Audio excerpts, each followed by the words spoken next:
News, the only news channel that tells it as it is. And in tonight's special edition, a year in review, looking back at the most insane year in history, 2021, which, let's face it, we were all really looking forward to after the shitty year we all had in 2020. But now, looking back, seems to have been so much worse. From politicians in the UK snogging their aides and having secret Christmas parties at number 10 that were later laughed about. His fictional party was a business meeting.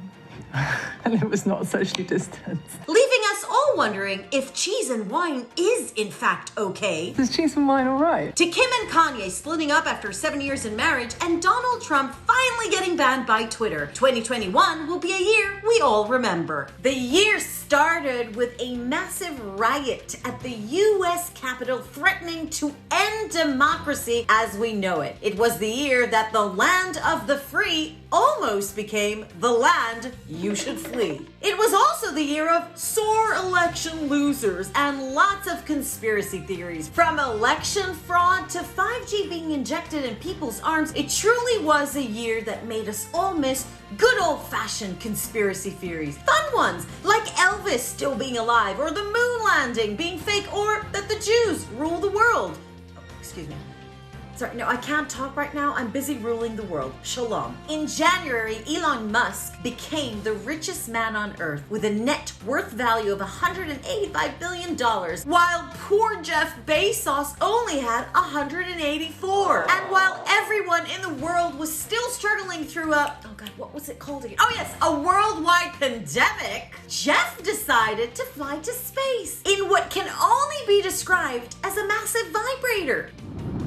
I'm pretty sure I have. Sending a clear message to Elon, you might have more money than I do, but my penis is bigger. Billionaires are so much fun. In March, records were broken at the Grammys, with Beyonce winning more awards than anyone in the award history, which, let's face it, was amazing because it is one of the only good things that happened to a woman this year. Yes, 2021 was the year that took away abortion rights for women in Texas and in Poland, and in the UK, women were told to brush up on their legal rights in case they got falsely arrested by an actual policeman and then murdered. Either that or just stay at home, but whatever you do, don't complain because no one actually gives a f***. And with all the male politicians' hypocrisy, breaking of the rules, and partying, not to mention the really bad judgment when it came to pulling out of Afghanistan, in the end, it was a woman who took the fall and women in general who paid the biggest price. 2021 will also go down in history as the year of variants. From scary to sporty and posh. Oh, sorry, no, those were Spice Girls' names. I mean from Delta, Alpha, Beta to Gamma and Omicron.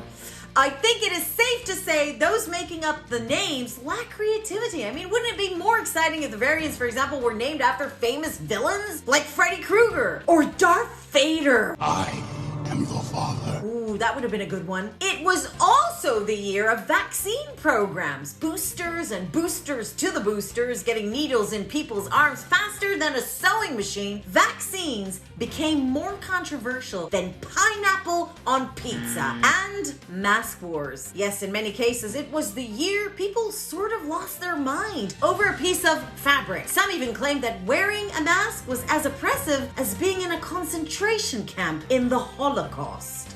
But the year was not all bad. After all, June marked the end of Keeping Up with the Kardashians. A new online series called The Lee House, which is a poor and unprofessional version of Keeping Up with the Kardashians, is now available on Tova Lee's Instagram. And in October, Facebook changed its name in what is most likely a desperate attempt to distract us from all the data stealing. Ironically, they changed their name to Meta, which means dead in Hebrew. A suited name given the fact no one actually uses Facebook anymore. And in November, pop star Britney Spears finally became a free woman again after 13 years. That's one less woman being controlled by a man, and so many more to go. 2021 was also the year of Meghan and Harry's famous interview with Oprah, Adele's big comeback, Boris Johnson talking about his visit to Peppa Pig World. Yesterday I went, as we all must, to Peppa Pig World.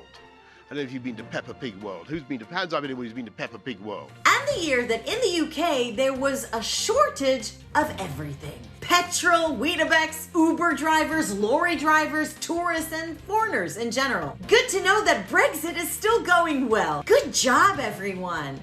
2021 was also the year that confirmed what we've all suspected for a while, and that is that the world leaders are useless. 200 of them got together in Glasgow for 12 days for COP26 to discuss climate change, but had to extend their stay by one extra day because they couldn't reach a consensus in time. In the end, after 3 drafts, they decided with regards to coal usage that they would phase down instead of phase out. And then many of them phased the off in their private jets. Sorry, kids. And that's it for me. I don't think there's much to add, apart from thank God this year is nearly over. From the looks of it, Christmas and New Year's Eve might get cancelled. I suggest you order your alcohol because, let's face it, there's bound to be a shortage. Here's hoping for a better 2022. Please stay safe and have a happy new year wherever you are.